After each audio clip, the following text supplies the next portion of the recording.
오늘 우리에게 주신 하나님의 말씀은 마태복음 9장 35절에서 10장 4절 말씀까지입니다. 교독함으로 하나님 말씀 받겠습니다. 예수께서 모든 도시와 마을에 두루 다니사 그들의 회당에서 가르치시며 천국 복음을 전파하시며 모든 병과 모든 약한 것을 고치시니라.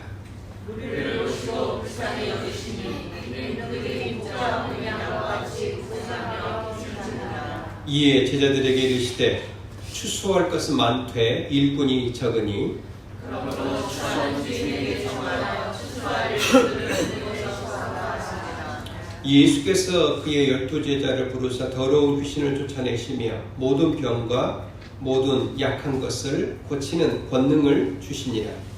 몇 살의 일꾼이 나하니 그리로라는 신을 이룩하여 그의 형제 아들의 왕세대에 하리라고 그의 형제 요한 같이요. 가들나움의 도마와 세리마테 알페의 아들 야고보와 다데오 가나인 시몬 및 가룟 유다 곧 예수를 한 자라. 아멘. 오늘 말씀의 제목은 좋은 교회, 좋은 제자. 우리 모두는 하나님이 기뻐하시는 좋은 교회, 그리고 하나님이 기뻐하시는 좋은 성도 되기를 원하고 있습니다. 좋은 교회, 건강하고 아름다운 교회를 꿈꾸지 않는 교회는 없겠지요.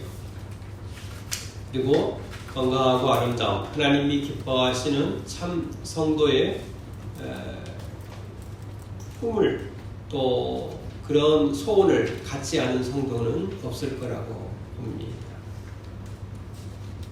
그러면 어떤 교회가, 어떤 성도가 참 좋은 교회이고 참 교회이고 참 주님이 기뻐하시는 성도일까? 그것은 여러분 설교 노트에 기록을 해놨는데 참고해 보면서 같이 하는 말씀을 듣겠습니다. 한번 읽어보겠습니다. 시대를 초월하여 건강하고 바른 교회는 어떤 교회다? 새롭고 기발한 형태의 교회가 아니라 주 예수께서 행하셨던 그 일을 그대로 닮아가는 교회이다. 시대를 초월해서 가장 하나님 기뻐하시는 건강한 교회는 주님이 하신 일을 그대로 하는 교회인 줄 믿습니다. 주님의 비전이 나의 비전이 되고 주님의 꿈이 나의 꿈이 되고 주님이 하셨던 그 어떤 삶이 그대로 우리의 삶이 되어지는 교회와 성도다라고 할 수 있겠죠. 한마디로 주님을 닮아가는 그런 교회, 그런 성도라고 말할 수 있을 것입니다. 주님은 어떤 일을 좀 하셨는가? 35절에 나와 있지요. 같이 한번 읽겠습니다. 시작. 예수께서 모든 도시와 마을에 두루 다니사 그들의 회당에서 가르치시며 천국 복음을 전파하시며 모든 병과 모든 약한 것을 고치시니라. 그래서 예수님의 세 가지 사역, 가르침, 그리고 복음을 전파하심, 그리고 모든 병과 또 약한 것을 고치심. 그런데 이 세 가지 사역은 무엇 때문에 가르치셨을까요? 가르치셨죠? 무엇 때문에 복음을 전파하고 무엇 때문에 고치시는 사역을 하셨을까요? 그것은 결국 뭐예요? 사람을 살리기 위해서죠. 사람을 살리기 위해서. 생명을 구원하기 위해서 가르치시고 생명을 구원하기 위해서 복음을 증거하시고 생명을 구원하기 위해서 고치시는 사역을, 치유 사역을 하신 줄 믿으시기 바랍니다. 그러니까 치유 자체가 목적이 아니고 가르침 자체가 목적이 아니고 가르치시고 전파하시고 치유 사역을 하신 근본적 목적은 뭐하기 위해서요? 영혼을 구원하기 위해서, 생명을 살리시기 위해서. 한마디로 주님의 사역은 사람을, 생명을 살리는 사역이었어요. 생명의 방점이 있죠. 다시 말해서 건강하고 바른 교회는 생명에 집중하는 교회, 생명을 사랑하는 교회, 생명을 살리는 교회라고 말할 수 있어요. 건강하고 하나님 기뻐하신 성도는 생명을 살리는 성도, 생명을 사랑하는 성도, 생명에 집중하는 성도라는 겁니다. 우리의 관심이 영혼 구원하는 일에, 생명을 살리는 일에 우리의 초점과 관심이 모아져야 한다는 거예요. 주님의 지상 사역의 온통 관심은 바로 여기에 집중하고 계셨기 때문에 그래요.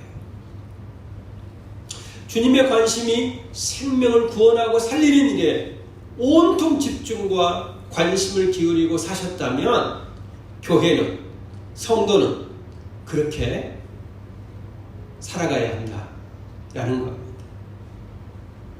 그러면 주님께서 생명을 살리고 구원하는 일에 있어서 어떤 마음으로 그 일을 하셨을까? 36절을 보겠습니다. 읽겠습니다. 시작. 무리를 보시고 불쌍히 여기시니 이는 그들이 목자 없는 양과 같이 고생하며 기진함이라. 주님은 눈을 고대 광실, 대단한 상류상의 사회에 이렇게 다 가지고 있는, 부족함이 없어 보이는 그런 사람들에게 관심을 기울이시기보다는 주님은 고통받고 있는, 고생하며 기진함에 있는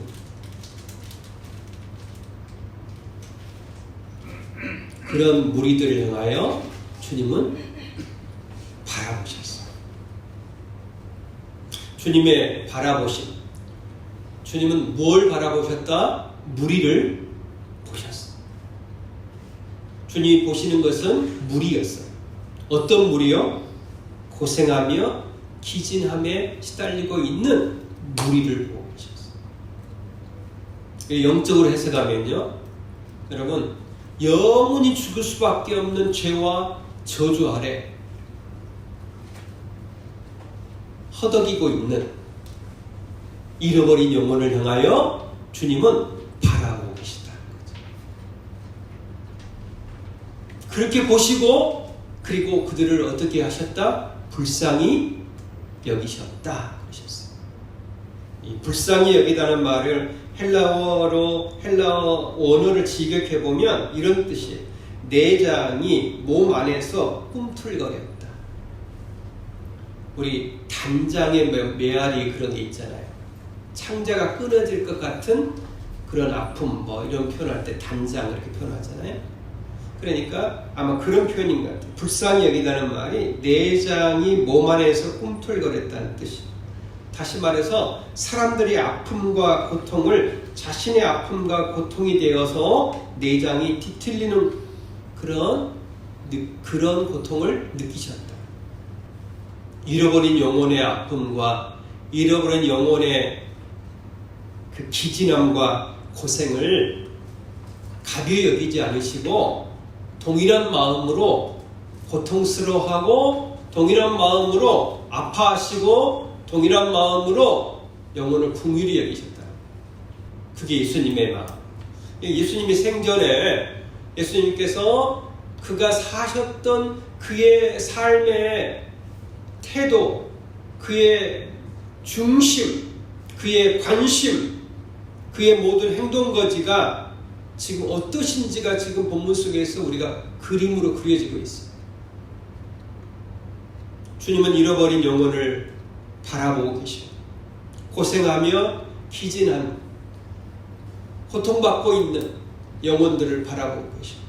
그 영혼을 가볍게 여기신 것이 아니라 정말 불쌍히, 즉 다시 말해서 사람들의 아픔과 고통을 주님의 아픔과 고통이 되어서 내장이 뒤틀리는 그런 고통을 겪으시는 그런 마음으로 그들의 아픔을 동참하셨어요. 이것은 건강한 교회가 가져야 할, 그리고 참 성도가 가져야 할 마음 자세라는 거예요.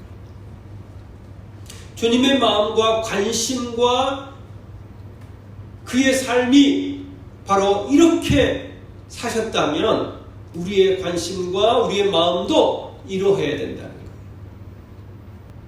거예요. 오늘 사랑하는 목양의 가족들에게 주님이 바로 저를 통해서 말씀하시는 것이 바로 우리의 관심이 어디에 있느냐 물어보고 계십니다. 우리는 어떤 마음 자세를 가지고 인생을 하나님께서 우리에게 주어진 이 소중한 삶을 선물로 주시는 우리의 인생을 우리가 살아가고 경험함에 있어서 우리는 어떤 태도와 자세를 가지고 어떤 마음가짐을 가지고 신앙생활을 하고 있느냐 묻고 계시는 거죠. 나는 이렇게 살았다. 너희들도 이렇게 살라. 그렇게 말씀하고 계시는 거죠. 한 주간에 또 나의 또 신앙생활을 신앙의 연수만 우리가 그냥 올라가는 게 아니고 정말 우리가 세월이 흘러갈수록 신앙의 연수가 높아질수록 우리가 정말 주님을 더 닮아가고 주의 마음을 더 품고 주의 뜻 가운데 살아가는 것이 건강하고 아름다운 참 성도이고 교회라는 거지. 이렇게 진정으로 잃어버린 영혼의 아픔과 고통 그리고 죄를 자신의 아픔과 고통, 죄로 여기는 주님의 마음을 품고 잃어버린 영혼을 향하여 다가서고 그 영혼을 섬길 때에 그럴 때에 생명의 열매를 맺게 된다. 염호섭 장로가 쓴 책에 전도 전문가이신 1000번 기도하고 100번 만나기라는 책이 있는데 한 영혼을 구원하는데 1000번 기도하고 100번 만나라. 그만큼 영혼 구원하는 일이 만만치 않다. 어렵다는 것도 있지만 그만큼 그렇게 해서라도 반드시 영혼을 구원하는 것이 그만큼 가치 있고 귀하다. 그런 뜻도 있지. 어떤 대가를 치르더라도 뭐예요? 영혼을 구원하는 일은 포기할 수 없는 일이다. 그런 뜻이죠. 이것은 1000번 기도하고 100번 만난다는 게 얼마나 어려운 일이에요. 근데 이것보다 더 귀한 일이 뭐예요? 영혼을 구원하는 일이기 때문에 이 일은 너무도 귀하고 귀한 일이다. 그래서 결코 포기할 수 없는 일이다. 그런 거지. 주님은 이것을 다르게 표현했어요. 어떻게 표현했냐면 한 영혼을 뭐라고 했어요? 천하보다 귀하다. 이렇게 표현하셨어요. 그러니까 영혼의 가치보다 더 귀한 가치는 없다는 거죠. 하나님의 관점. 이게 진리죠. 진리. 하나님이 영혼을 평가하심이 천하보다 귀하게 평가하시는 거죠. 한 영혼의 가치. 우리는 예수 그리스도의 생명으로 살아가는 그리스도인입니다. 할렐루야. 예수의 사랑. 예수 생명으로 살아가는. 그래서 그리스도인, 참된 그리스도인들은 주님의 비전이 나의 비전이 되고 주님의 꿈이 나의 꿈이 되고 주님의 삶이 나의 삶이 되고 주님의 마음이 나의 마음이 되는 거지. 주의 생명이 나의 생명이기 때문에 그렇게 살아야 되는 거예요. 주의 생명으로 우리가 구원받아 하나님의 자녀가 되었고 하늘 백성이 되고 영광스러운 하늘의 상급이 보장되어 있는 가장 귀한 부르심을 받은 우리 한 사람 한 사람 우리가 어떻게 신앙생활을 해야 할 것인가, 어떤 교회가 되고 어떤 성도가 될 것인가 라고 하는 도전이라고 볼 수 있겠죠. 더 나아가서 주님은 이렇게 또 말씀하세요. 이 37절 읽겠습니다. 시작. 이에 제자들에게 이르시되 추수할 것은 많되 일꾼이 적으니 그러므로 추수하는 주인에게 청하여 추수할 일꾼을 보내주셔서 하라 하십니다. 추수할 일꾼을 위하여 기도하라 그렇게 말씀하고 계시는 거죠. 추수할 일꾼을 보내주십시오 라고 기도하라는 거죠. 그 결과로 새 역사를 열어가 일꾼의 명단이 10장 2절 4절에서 나와 있죠. 12 제자들의 명단이 기록되어 있죠. 그래서 우리가 추수할 일꾼, 그러니까 여러분 계속해서 지금 핵심적 이야기는 뭐냐면 추수하는 주인 그리고 추수할 일꾼, 추수에 여러분 계속해서 방점이 있는 거죠. 영혼을 추수하는 일, 영혼을 구원하는 일, 복음을 전해서 생명을 살리는 일, 이게 계속해서 일직선으로 주님은 계속해서 우리에게 말씀하고 있는 거예요. 이게 평생의 삶이시죠. 주님의 공생의 평생의 삶의 원칙이고 표대였죠. 어떻게 하면 영혼을 추수할 수 있을까? 그것을 위해서 우리도 기도해야 된다는 거예요. 추수할 일꾼을 놓고 기도해야 돼. 추수할 일꾼을 놓고 기도하라 라는 말씀 속에 주시는 굉장히 중요한 또 하나 뜻이 있는데, 그게 뭐냐면 너가 추수할 일꾼이 되라, 그런 말씀이기도 해요. 당신은 추수할 일꾼이 되세요. 내가 기도해 드릴 테니까. 나는 아니고 라는 뜻이 아니라는 거예요. 추수할 일꾼을 위해 기도하라, 그 말은 뭐예요?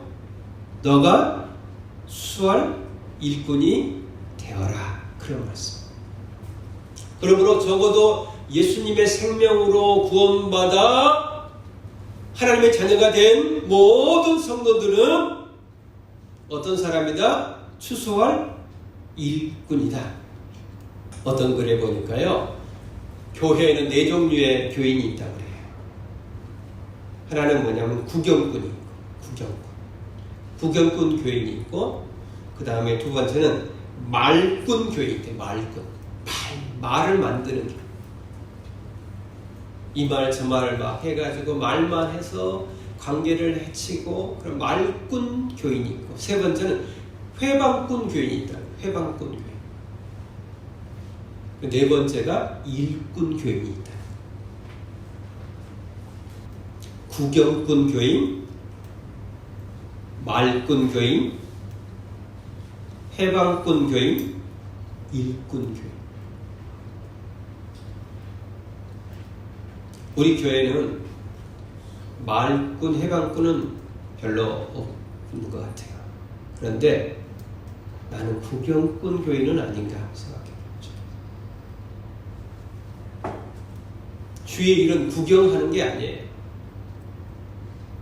주의 일은 몇몇 소수의 사람에게만 이 일을 하도록 부름받은 게 아니에요.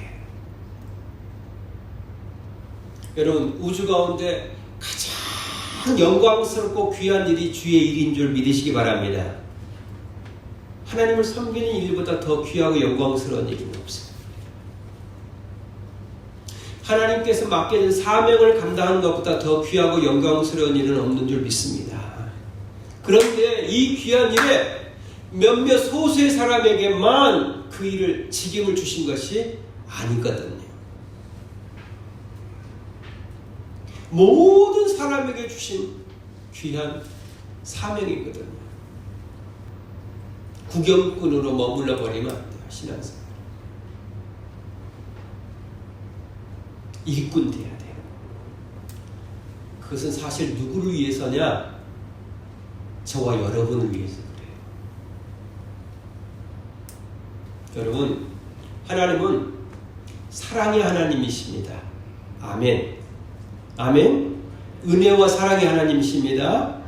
그래서 우리는 하나님의 은혜와 사랑으로 값없이 죄사함 얻고 구원받은 줄 믿습니다.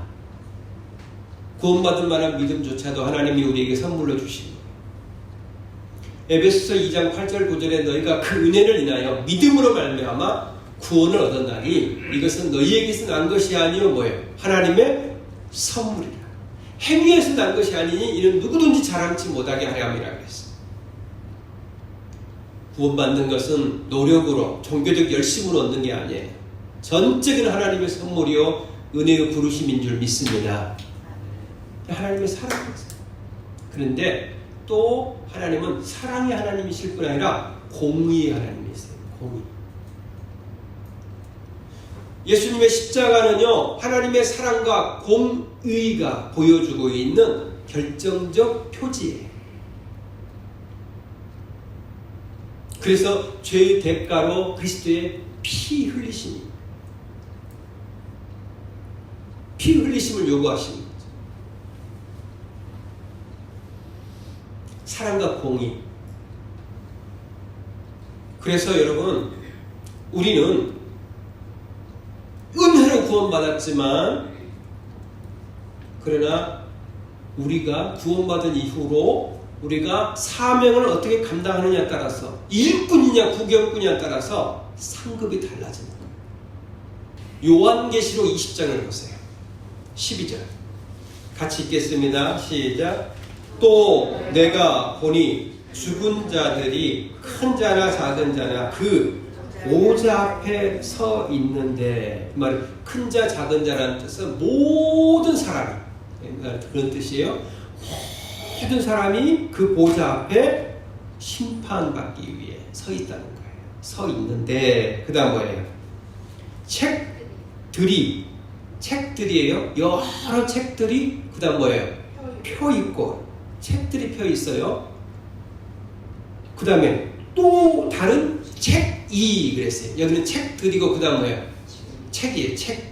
또 다른 책이 펴 있는데, 펴졌으니 이 펴져 있는 책은 어떤 책이다? 생명책이다. 여러분, 주의 보좌 앞에 두 종류의 책이 있어요. 하나는 생명책이 있어요. 생명책. 또 하나는 행위의 책이 있어요. 행위의 책. 책들, 행위의 책들이 있어요. 그래서 생명책이라 죽은 자들이, 그 다음 뭐예요? 자기 행위를 따라, 그 다음 뭐예요? 책들에 기록된 대로 심판을 받으니 그랬어요. 자, 두 종류의 책이 있어요. 하나는 뭐예요? 생명책이 있고, 또 하나는요, 행위가 기록된 책들이 있어요. 당연히 행위가 기록된 책들은 이름만 적혀있지 않고 행위가 있기 때문에 당연히 책들이 될 것 같아요. 여러 책이. 주님 앞에 두 가지 책이 있어요. 하나는 무슨 책? 생명책. 또 하나는요, 행위가 기록한 책들. 그래서 은혜로 구원받은 성도가 구경꾼의 삶을 살 것이냐 아니면 일꾼의 삶을 살 것이냐가 다 기록되어 있는 거예요. 공의로. 그래서 22장 12절 또 보세요. 읽겠습니다. 시작. 보라, 내가 속히 오리니 내가 줄 뭐가 있어? 상이 4개 있어. 그 다음 뭐예요? 각 사람에게 그가 행한 대로 갚아주리라. 주님은 상 주시길 기뻐하십니다. 아멘. 상 주시길 기뻐하세요. 상을 주기 위해서 우리에게 사명을, 일을 맡기시는 거예요. 우리에게 사명을 주시면 상 주시기 위함이에요. 상 주시기 위해서. 우리를 힘들게 하고 괴롭게 하려는 것이 아니고 상 주시려고 일을 맡기십니다. 그래서 내게 어떤 일을 맡겼다, 주의 종을 통해서 일을 맡겼다는 것은 상 주시려고 맡기는 것이기 때문에 감사해야 되는 거예요. 부담으로 여기는 게 아니라 감사로 여기는 게 성경적이고 지혜로운 사람이에요. 여러분, 나는 구경꾼인가? 나는 일꾼인가? 공의로우신 하나님께서 우리가 주를 위해, 구원받은 이후로 주를 위해 맡겨진 사명을 어떤 자세로 우리가 그 사명을 감당했느냐에 따라 달라집니다. 요한계시록만 읽지 않고 성경 여러 곳에서 말하고 있는데 한 곳만 더 찾겠습니다. 고린도후서 5장을 보세요. 고린도후서 5장 9절 10절 같이 나누세요. 10절 먼저 보겠습니다. 자, 10절 먼저 다 같이 읽어볼까요? 시작. 이는 우리가 다 반드시 그리스도의 심판대 앞에 나타나게 되어 각각 선악간에 그 몸으로 행한 것을 따라 받으려 합니다. 그 몸으로 행한 것을 따라, 그 몸으로 행한 것을 따라 받게 돼요. 이것을 믿는 성도들은 어떻게 살아야 되느냐? 9절 이렇게 살아야 돼. 9절. 자, 읽겠어 다 같이 시작. 그런즉 우리는 몸으로 있든지 떠나 있든지 주를 기쁘시게 하는 자 되기를 힘쓰노라. 주를 기쁘시게 하는 자 되기를 힘써요. 힘써 일꾼들. 이건 분명한 진리이고 사실. 말씀을 정리하겠어요. 좋은 교회, 좋은 성도, 참 교회, 참 성도. 그것은 주님을 닮아가는 성도이고 주님을 닮아가는 교회인 줄 믿습니다. 아멘. 그렇습니다. 주의 생명으로 살아가는 사람들이 그리스도인이기 때문에 그렇습니다. 그러면 우리 주님은 관심이 뭐냐는 거예요. 우리 주님은 무엇을 위해 사셨는가? 뭐가 그분의 관심이고 그분의 마음을 사로잡고 있고 그렇게 살아가셨는가? 오직 영혼을 구원하는 일, 생명을 살리는 일, 그게 주님의 관심이었어요. 생명을 살리기 위해 복음을 전했고 생명을 살리기 위해 치유하셨고 생명을 살리기 위해 선포하신 거죠. 그것이 바로 우리의 사역이 되어야 되겠죠. 그런데 그 일은 출발이 뭐냐면 마음이 영혼을 사랑하는 마음이 있어요. 영혼을 향하여 불쌍히 여기는 마음이 있어요. 우리의 관심이 영혼을 향하여야 된다는 거예요. 무리를 보시고 봐야 돼. 잃어버린 영혼들을 살펴봐야 돼. 어디에 있나? 내 주변에 어떤 사람이 잃어버린 영혼인가? 영적으로 볼 때 그들은 불쌍히 여김을 받을 수밖에 없는 지쳐있고 기진해 있는 고생하며 유리하는 영혼이에요. 영적으로. 라오디게아 교회가 겉으로는 부자인데 주님 볼 때는 가난하다 이렇게 선포하신 것처럼 영적으로 선포하신 거죠. 영적으로 볼 때 주님의 생명이 없는 모든 영혼을 다 고생하며 유리하며 기진해 있는 불쌍한 영혼인 거죠. 그 영혼들을 바라봐야 돼. 그 불쌍히 여기는 주의 마음을 품어야 돼. 그리고 그 영혼을 향하여 기도해야 돼. 내가 그 영혼을 추수할 일꾼이 되어야 돼. 오늘 말씀이 그런 말씀. 그것을 위해서 불렀다는 거예요.